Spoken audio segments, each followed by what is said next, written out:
안녕하십니까. 북한의 시사 문제, 유명인들에 대해서 돋보기를 들이대고 하나하나 분석해보는 시간, 몰수북수 시즌2 2회입니다.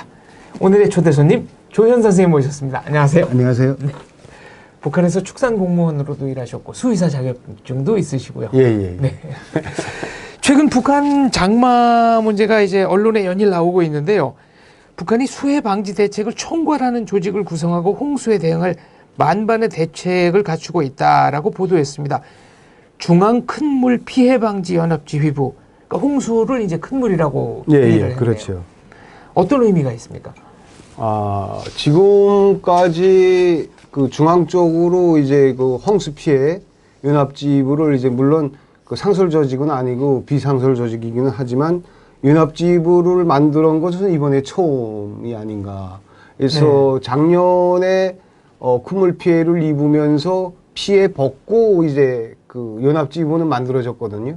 근데 이제 그 피해가 아직 피해가 확산되지 않고 이렇게 됐는데 연합지휘부를 만들었다는 건 실질적으로 작년과 재작년 또 이제 최근 연간의 북한의 경제난과 그로 인한 이제 농업 생산이 조락하고 이렇게 되면서 상당한 정도로 이제 그 힘들고 어려운 상황에 코로나까지 둘이 닥쳐가지고 이것들이 이제 북한 주민들의 식량, 먹을거리 문제를 보장하는 데서 상당한 정도로 힘들고 이번에까지 큰물 피해를 받으면 엄청난 이제 파국적 후과가 닥치지 않겠는가. 그래서 아마 이런 그 역사에 없는 뭐 중앙 지휘부를 이제 만들지 않았겠는가 그렇게 생각이 됩니다. 그만큼 위기감의 발로다라는 말씀이시고요. 예, 저는 그렇게 생각을 합니다. 7월 13일 노동신문에는 최근 주변 나라에서는 예년에 없이 많은 비가 내려 혹심한 피해를 입고 있다. 장마철 피해를 어떻게 막는가에 따라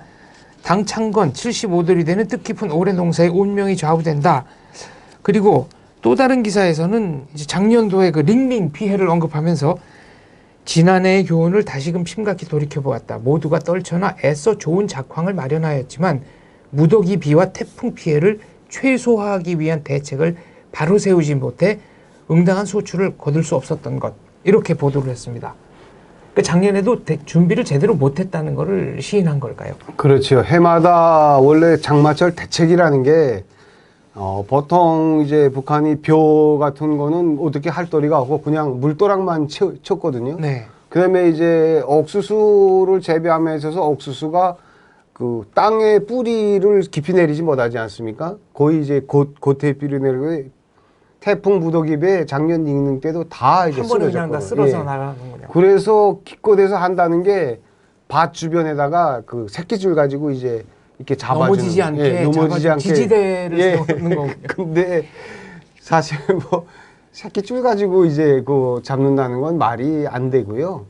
그래서 올해는 이제 어떤 대책을 세우는가 이제 주변 나라라고 하면 지금 중국에서 중국에서 피해 입는 거 보고 이제 뭐 그냥 겁을 먹었나? 뭐 이제 일단은 이제 작년에 너무 혼났고 중국에서 그렇게 되는 것과 관련해서 조금이라도 걷어들이려면 그 동원을 해야 된다. 근데 지금 뉘앙스 자체가 지난해 교훈을 잊지 말고 총동원하자. 그러니까 이게 또 이제 사람들 동원해서 사람의 힘으로 무엇인가 이제 하려고 하는데 이게 제대로 될까 하는 의구심도 많이 듭니다.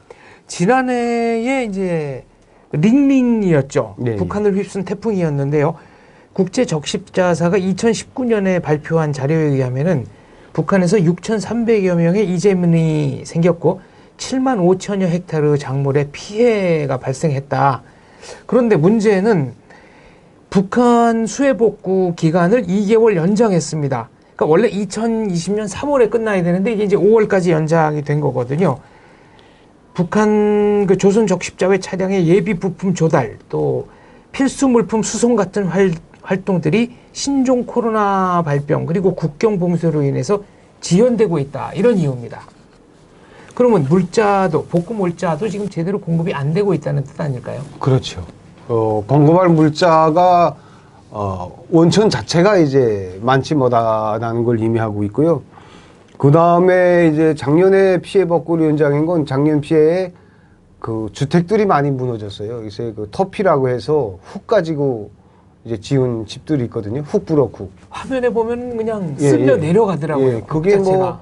거의 비 오면서 젖은데다가 바람까지 부니까 다 이제 그냥 뭐 몰처럼 무너진다고 하죠. 그렇게 이제 무너지었고 특히 이제 전력 전선이 많이 넘어졌습니다. 그래서 이게 가뜩이나 전기 사정 안 예, 좋은데.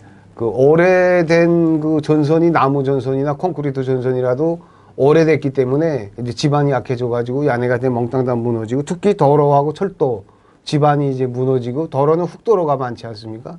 그러니까 이제 이쪽들의 엄청난 이제 피해를 가져왔기 때문에 실질적으로 물자도 부족하지만 그 작년에 닝닝 태풍 피해가 이제 완전히 되지 못해 가지고 실질적으로 수송을 하는데 상당한 정도로 힘들 거고요. 그다음에 수송을 하려면 차 상태가 또 좋아야 되고 기름이 있어야 되거든요. 그러니까 이제 기름을 중국에서 수입해서 쓸 수밖에 없는 북한 상황에서는 실제 이런 우는 소리를 할 수밖에 없지 않겠는가 하는 생각이 듭니다. 그러니까 물자도 지금 수송이, 그러니까 물자 들여오는 것도 어렵고, 예. 철도망, 도로망 때문에 수송도 어렵고, 그렇죠. 그리고 수송하는 수단도 지금 뭐 변변치 않고, 그러면 또 문제가 발생했을 경우에는 이제 작년보다 이제 누적된 피해가 생길 가능성이 크다는 거 아니겠습니까? 예, 그렇습니다. 그래서 경제 공장 기업소들의 피해는 이제 북한의 노동신문이나 이런 그 공개 방송에서 이야기하지 않았지만 실질적으로 공장 기업소가 생산을 하지 못할 정도의 피해를 입은 것들이 꽤 되거든요. 그러니까 이런 것들을 놓고 봤을 때 올해 피해가 정말 뭐 이게 중앙지휘부를 조직하고 전민을 동원하지 않으면 사실상 이제 엄청난 피해를 가져올 수 있는 또 작년에 피해가 누적돼 가지고 이게 그 피해 규모나 액수가 상당한 정도로 이제 증가될 수 있는 그런 지금 상황이라고 생각을 합니다. 조선중앙TV에서는 올해 당이 제시한 알곡 생산 목표를 점령하는가 못하는가는 큰 물로부터 토지와 농작물을 어떻게 보호하는가에 달려 있다라고 얘기를 했는데, 이게 금년이 이제 북한이 말하는 소위 노동장 창건 75주년 아니겠습니까? 예. 10월 11일 그날입니다. 그럼 그때쯤이면은 이제 새 곡식이 막 나오고 나름대로 그래도 가장 1년 중에 좀 편안한 때여야 하는데, 금년 10월 11일 자랑찬 경제 성과로 맞이하자라고 주민들을 독려해 왔습니다만 흉작이 되면 체면에 엄청난 손상이 간다고 보는 걸까요? 그렇죠. 그래서 10월 11일 뭐 북한식으로 표현하면 뭐 승리자의 대축전 뭐 이렇게 하고 이제 경제 성과로 이제 하자 했는데 그때는 이제 옥수수는 완전히 이제 그때는 수확과 판정이 진행된 후거든요. 보통 9월 말부터 저도 있을 때 그 정당 수확과 판정을 나가기도 했는데 이때 수확과 판정이 되는데 지금 장마나 태풍에 다 무너지고 하면 북한 수확고에서 거의 50% 이상을 차지하는 옥수수 수확을 내다볼 수가 없게 되고요. 큰 물이 나서 벼가 잠기면 특히 북한은 이제 주 곡창지대가 서해안이거든요. 네. 서해안에서 큰 물이 나면 되게 재밌는 게 물이 들어오는 것과 동시에 내려가는 게 맞붙이면 넌이 다 짠물에 다 잠기거든요. 그래서 예. 짠물을 먹은 벼는 새빨갛게 타요. 이제 사람이 먹을 수 없게 되는. 예. 막 그 철에 막 녹이 쓰는 것처럼 그렇게 되고요. 그래서 소위 곡창지대가 북한의 이제 곡물 생산에서 결정적 영향을 차지하는데 그 곡창지대가 큰 물에 피해를 입으면 사실상 북한 지도부가 뭐 승리자의 대축전이요 뭐요 이제 지금까지 한 게 다 헛소리가 되는 거죠. 그리고 금년은 소위 북한이 말하는 꺾어지는 해여서 좀 대대적으로 기념하고 싶을 텐데 여러 가지로 좀 곤란하겠네요. 예, 그렇습니다. 그래서 지금 상황에서 제가 생각했을 때도 북한이 사람을 동원하는 수밖에 없거든요. 이제 일단 청동원이고 지부 나오면 사람들이 넌이나 밭에 가서 살아야 됩니다. 근데 바람 부는데 뭐 사람이 뭐 육탄이 돼서 뭐 방어한다 해서 뭐 이렇게 이제 선에 손잡고 이렇게 하는 방식도 있거든요. 태풍을 사람이 그런 식으로 막는다는 게 이게 말이 좀 안 되지 않습니까? 예, 그래서 이제 이게 구조적으로나 제도적으로 물질적으로 사전에 준비가 되어 있고 네. 담보가 돼야 사실상 태풍 피해를 막는 거지 이렇게 이제 뭐 연합지부나 조직하고 물질적인 대책을 세우지 않고 진짜 주민들 동원해서 다 깨진 마대에다가 머리나 흙 담아가지고 이제 쌓는 방식으로 어디까지 어느 정도까지 이제 될 수 있을지는 저도 참 안타깝습니다. 뭐 장비나 시설을 주고 뭐 그 막으라고 그래야지 이렇게 사람의 힘으로 막는다? 좀 어불성설인 것 같은데요. 북한의 수재가 매년 일어나는 이유는 뭡니까? 일단은 강하천 정리가 잘 안 되어 있습니다. 그래서 60년대, 70년대에 김일성이가 치산치수를 이야기하면서 하천 정리를 했는데 그때 이제 강하천 정리가 잘 되어지 않고 제일 중요한 건요, 산에 나무가 없어서 그럽니다. 그 다 뗄나무로 다 예, 갖다 예. 뗐고. 산이 다 민둥산이 돼서 볼거숭이가 됐기 때문에 네. 비가 오면 나무가 그것을 1차적으로 꺾어줘야 되거든요. 저수를 해줘야 되는데. 그렇게 네. 해주면서 저수해주고 나머지를 내려보내줘야 되는데 그게 통으로 내려가는데 그냥 내려가지 않고 훅하고 모래, 자갈이 같이 내려가요. 그러면 순식간에 이제 물이 불어나면서 하고 그 다음에 제일 또 중요한 건 이제 그 전력 생산한 다음에서 수력 발전소, 중소형 발전소를 곳곳에 만들어 놓고 강을 다 막았거든요. 네. 근데 이게 막았는데 수위가 높아지면 열 수밖에 없어요. 그러니까 모였던 물이 터져버리니까 이번에 중국 사태처럼 이제 엄청난 물이 한꺼번에 이제 쏟아지기 때문에 수해 피해가 클 수밖에 없는 상황입니다.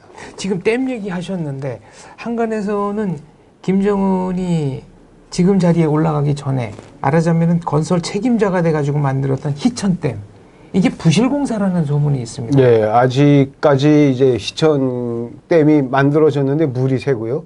일단 물이 새기 시작하면 댐 자체가 자기 그 역할을 못하는 거 아닙니까? 그렇죠. 그렇기 때문에 상당히 힘들고, 그다음에 시점 발전소에 물을 잡아야 되는데 위에서 내려오는 물들이 사실 물만 내려와야 되거든요. 그러니까 이제 자갈이나 나무 이런 것들이 이제 홍수 피해서 같이 내려와서 그걸 다 이제 덮기 때문에 실질적으로 저수 용적이 그 처음에 설계 때 표시했던 것보다 상당히 이제 작아져 가지고 이게 그 대형 발전소로서 전력을 정상적으로 생산할 수 있는 이런 그 조건 자체가 갖춰지지 않아서 실패작이라고 이제 이야기를 하고 있습니다. 외국 정보기관에서는 희천댐 건설의 총책임자가 김정은이었고, 김정일이 이거를 김정은의 업적으로 만들어서 말하자면은 이 승계, 3대 승계의 정당성을 확보하려고 했는데 부실공사 보고를 받고 김정일이 경로했었다, 뭐 이런 얘기도 많았었습니다. 네, 그렇죠. 공사 자체가 경로할 일이 몇 가지 되지 않습니까? 2009년에 화폐 교환을 해서 경제 성과를 그냥 주민들한테 말아먹은 게 하고 있고요. 네. 이제 김정은이가 했다. 이걸 이제 하나 만들려고 네. 했고 희천 발전소가 이제 그 하나에 여러 가지 이제 몇 개가 있기는 하지만 근데 이제 발전소를 이제 북한이 많이 건설을 해보기는 했지만 실질적으로 희천이라는 지역이 대형 수력 발전소를 건설할 수 있는 그런 사이즈가 아니라는 거예요. 그러니까 되지 못하는 조건과 상황임에도 불구하고 강압적으로 내리먹인 윗사람들의 책임이지 그걸 시공하고 설계하고 공사에 참여한 건설자들 책임이 아니거든요. 근데 이제 그 참여자들 그때 이제 화폐 개헌 때 방랑기 네. 뭐 이제 처형하는 것처럼 그때 희초 발전소 공사에 참가했던 설계 시공 엄청나게 이제 많이 당했습니다. 네, 그렇습니다. 아이고, 수질 구호 물자 예전에 한국에서 굉장히 많이 지원을 했었는데 북한 주민들 반응은 어땠습니까? 아, 너무 좋아했죠.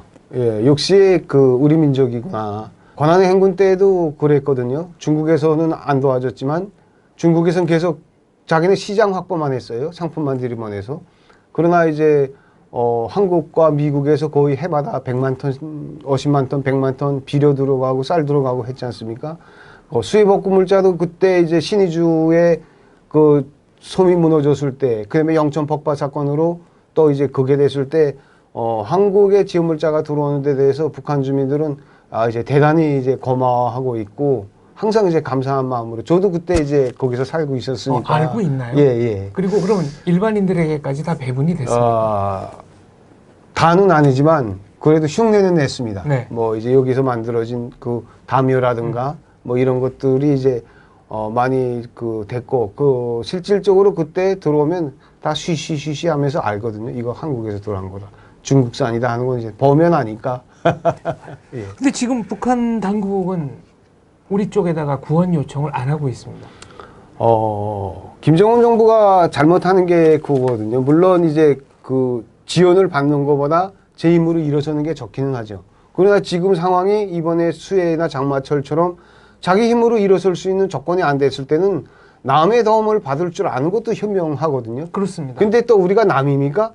예, 남도 아니고 한민족이거든요. 그러니까 한민족의 도움을 받아서 북한 주민들의 어려움을 해소하고 또 이제 북한 주민들하고 같이 북한 사회를 진짜 민주적인 사회로 만들기 위해서 노력을 해야 되는데 자기 그 체제 체제 유지에만 이제 생각하고 그 사고를 그런 방식으로 하다 보니까 이런 행동을 하게 된다고 이제 생각하게 됐습니다. 요번에 홍수가 지나가더라도 문제는 남습니다. 코로나 바이러스가 아직 종식이 안 된 상황에서 또 다른 전염병이 돌 가능성이 높지 않겠습니까? 네, 그렇습니다. 지금 양강도 지역에서도 이제 파라티푸스하고 유사한 그 장이 이제 썩어져 나가면서 하는 이런 그 질병이 지금 대홍단, 해산, 삼수 이쪽에서 퍼져나가고 있고요. 특히 북한에서 수인성 질병은 엄청난 이제 피해를 가져오거든요. 그러니까 물 자체가 소독이 잘 안 되고. 근데 태풍이 지나가면 물 부족과 그 태풍이 지나가면서 여러 가지 병균들의 오염된 물을 먹게 되고, 그렇게 되면 진짜 많은 질병들로 해서 워낙 약했던 북한 주민들이 얼마나 더 버텨낼 수 있을까 하는 그런 생각이 들게 되는, 그렇습니다. 2중, 3중고가 있다는 말씀이신데, 그렇다면 북한이 이런 수해나 자연재해 또 전염병으로부터 벗어나는 근본적인 대책은 뭐가 있겠습니까? 저는 북한이 벗어나려고 하면 일단 투명하게 공개가 돼야 된다고 생각하거든요. 그래야 신뢰를 쌓을 수가 있어요. 내가 어디 아프다, 어디가 힘들다, 그런 것들이 이제 투명하게 공개되고, 누가 봐도 자네가 저기가 힘들구나 하면 다 지원이 들어오거든요. 그래서 그런 거고 투명하게 공개하고 신뢰를 받은 기초에서 협력을 해야 됩니다. 정의장도 맞들면 가볍다는 말이 있는 것처럼 북한이 경제가 살아나고 북한 주민들이 지금의 상황에서 조금이라도 벗어나려면 협력을 하는 길밖에 없다고 저는 생각을 합니다. 네, 첫 번째는 투명하게 정보를 공개해라. 두 번째는 확실하게 도움을 요청해라. 그래야 대한민국이든 국제사회든 북한을 도와줄 수 있을 것이다. 이런 말씀이시네요. 네. 알겠습니다. 몰수복수 시즌2 2회 오늘 순서는 여기까지 하겠습니다. 그 밖에도 북한에 대해서 궁금한 사항이 있으시면 질문으로 많이 댓글 남겨주십시오. 베나TV가 더 좋은 방송을 하기 위해서 후원도 부탁드립니다. 감사합니다. 감사합니다. 베나TV 최신 영상 알림을 받으시려면 이쪽 구독하기 버튼을 꾹 눌러주세요. 후원은 계좌이체, CMS, 휴대폰 결제, 페이팔 통해서 하실 수 있습니다. 광고를 끝까지 시청하시는 것도 후원에 도움이 됩니다. 더불어 채널 멤버십에도 꼭 가입해 주시고 실시간 방송 채팅 참여도 많이 해주세요. 열심히 하겠습니다.